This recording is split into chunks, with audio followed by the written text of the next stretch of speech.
Taylor. For the flag. Oh, nice shirt. Nice shirt. In case you haven't seen, there's some lovely shirts out for sale to support our cause as well, but haven't seen this one yet. Nice. Show us the back, show us the lovely.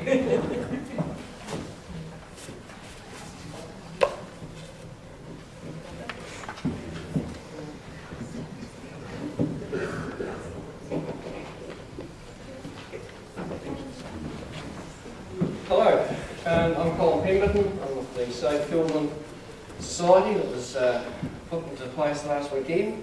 And firstly, I'd like just to thank the Naughty crew for the invitation here tonight, and say that it was their work that inspired Safe Children to get off the ground and enjoy with them in this fight that we have in front of us.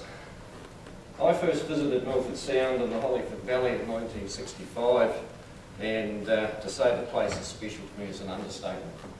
My first trip to the Milford Valley was in 1973, and it's particularly memorable because the bridge across the river there wasn't finished, and we had to walk across builders' planks between the pylons to get across. So where the cars and all that go to the road end now, we had to walk all the way back out and across the river. I'm a trustee of Guns Camp, and until recently I was the Department of Conservation's South and Conservancy Concessions Manager, a position I held for around 14 years. And in that time I processed many concessions, and many more passed across my desk on the way to a decision maker. So I've seen a few of these things and understand what is in them and what should be in them. The department is changing, and we've seen that already with big business investing in conservation, and that's great. Mitre 10 with Takahe, Camelco, now Rio Tinto with Kakapo, BNZ with Kiwi. That's absolutely fantastic, and conservation need those relationships, so long as conservation is a winner, not a loser. The tunnel is a loser for conservation. The forest, bats, mohua on the Rootburn side will be the losers, as will a recreational experience that many thousands and thousands of people a year enjoy. The Norkie, and I think Mark mentioned it before, and the niche tourism market that has developed over the years will also be a loser, as will the whole way of that community. It was fantastic to read in yesterday's ODT comments from Associate Professor Abigail Smith, the Otago Conservation Board Chair, where she questioned the Department's interpretation of the statutory planning documents. Interestingly, both Otago and Southland Conservation Boards have said the Department has misinterpreted the respective plans. The Conservation Boards are the public's voice to the Department. The public and the Department, the Conservation Boards are the public's voice to the Department, and the Department has just dismissed your interests as a swatting away a rootburn or Hollyford sandfly. The two Conservation Boards must be encouraged to harden their positions on both the tunnel and the monorail proposals. Around the board table, they have seriously questioned the Department's approach. They should now be showing that they have a real role to play in conservation. After all, they were appointed by the Minister of Conservation to do just that.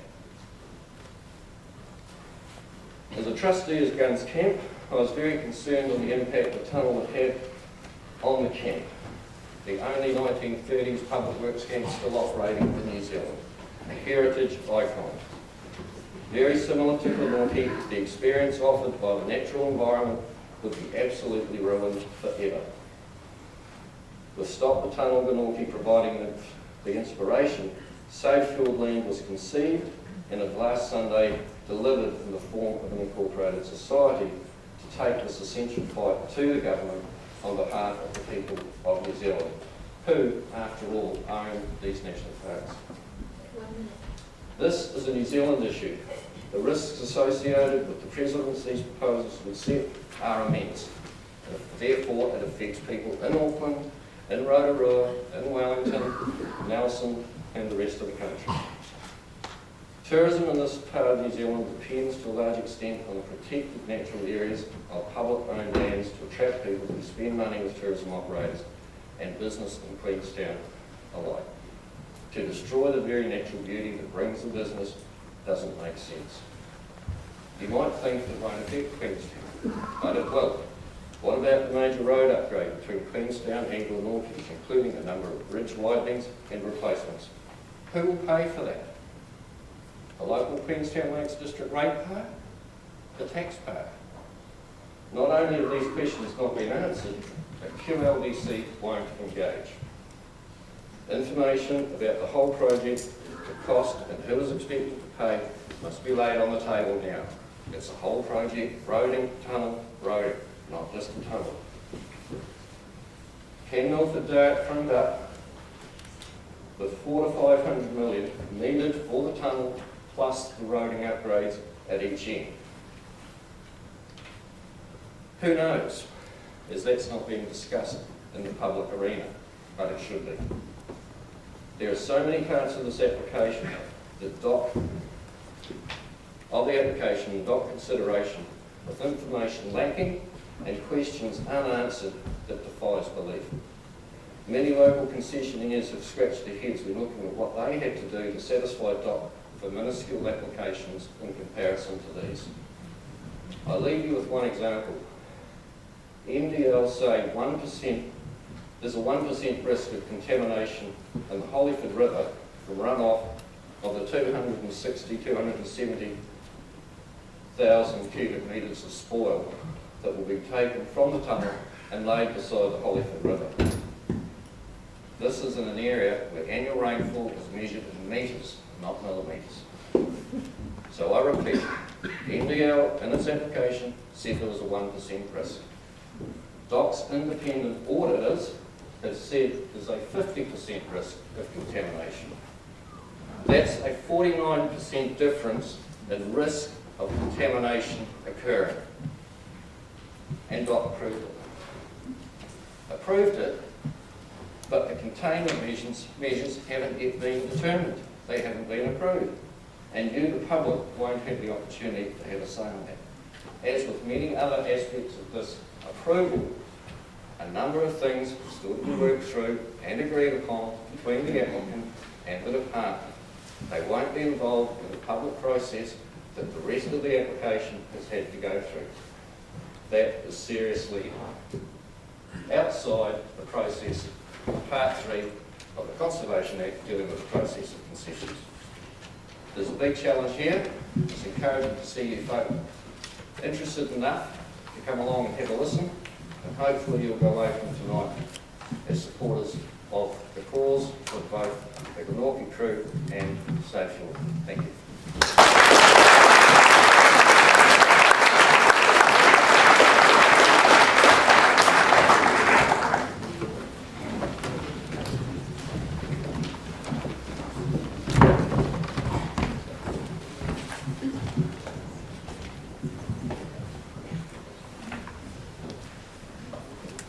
I knew I was never going to be able to hold glasses and my script and this without a pocket, because women don't have pockets like blokes do.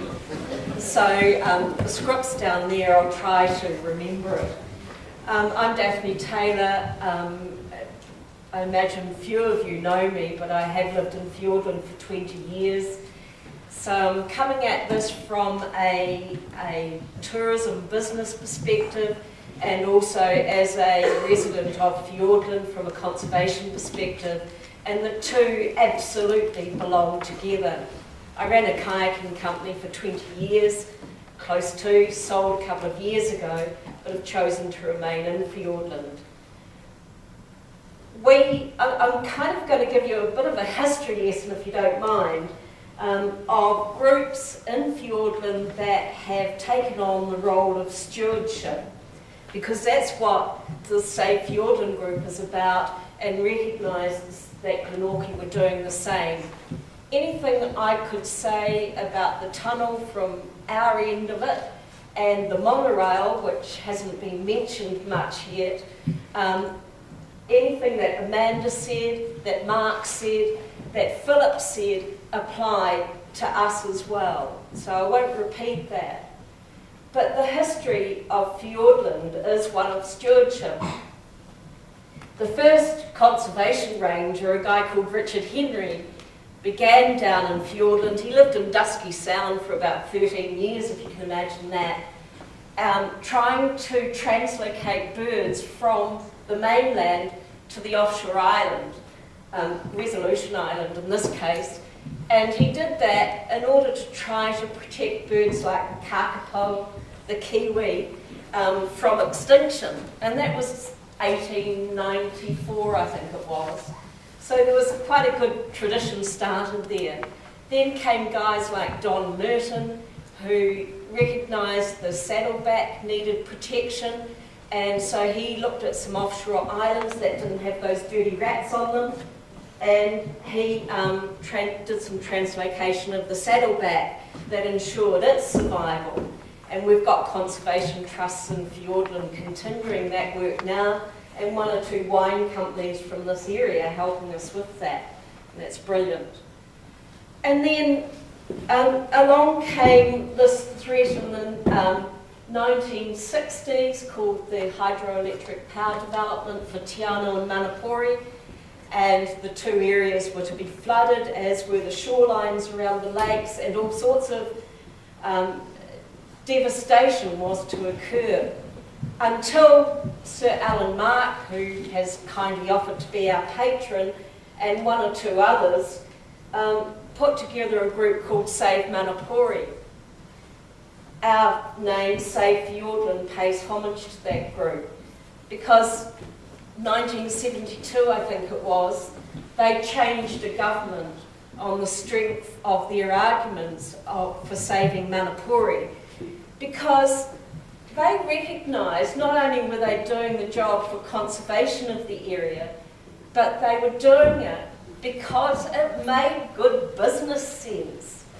They recognised that Lake Manapori in its natural state, Lake Te Anau in its natural state, and by extension the whole of Fiordland in its natural state, was good money value for New Zealand. It's what we've come to brand ourselves on as the southwest corner, whether in tourism or dairy farming or whatever. New Zealand's pure brand is what's out there in the international community, as Leslie has said. So back in the 60s, they recognised that. It made good business sense to look after the environment. In the 1980s, the World Heritage status, that's when the battle for that was brought to the fore, and there was success. And included in that World Heritage status for Te Wāhi Pounamu, the southwest corner of New Zealand, was an area called the Snowdon Forest, which is where they're planning to put the monorail through. It has World Heritage status for good reason, for good, sound environmental reasons. The proposal for the monorail, despite the publicity out there, will not be shorter than driving around to Milford. There's a whole hour I could spend on that. I won't, I've only got 30 seconds left. So the World Heritage status was an important part of recognising internationally that we had a unique area down here. And it made good business sense. Those of us who have been in tourism businesses know it means dollars in pockets, the fact that it's World Heritage status. The rest of the country needs to become aware of it, because it isn't just tourism that benefits from that.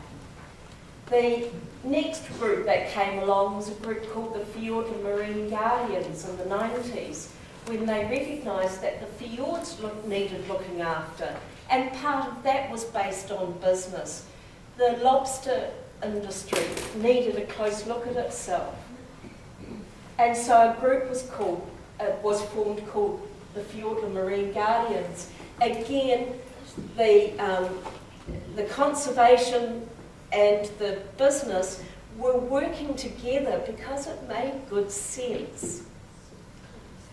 I can't see the sense in either of these developments from a business point of view or from a conservation point of view.